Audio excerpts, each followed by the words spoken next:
Hey, today I'm going to use cardboard as a weed barrier. From what I understand, using cardboard as a weed barrier is more eco-friendly. I've had a lot of success using cardboard as a weed barrier already. So let me show you what it is I'm going to be putting the cardboard on today. So I have this area here that used to have some rocks, but I pulled the rocks up. And now you can see it's overgrown with weeds and grass. I'm going to go ahead and pull those out and put in some mulch over that.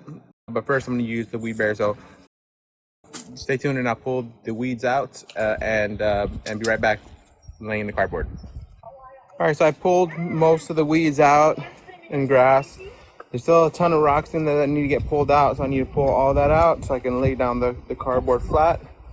So I'm going to do that and be back in a sec. All right, so all the rocks and majority of the weeds are all pulled out.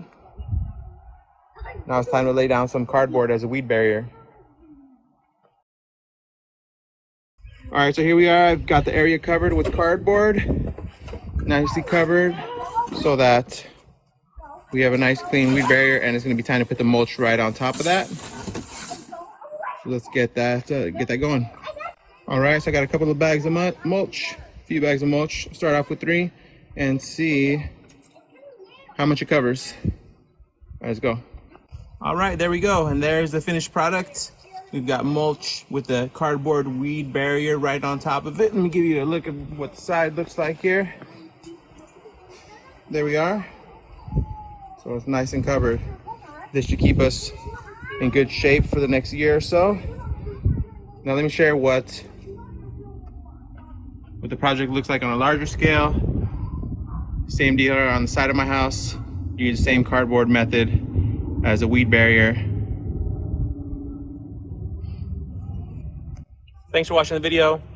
Be sure to leave your experience working with cardboard as a weed barrier in the comments.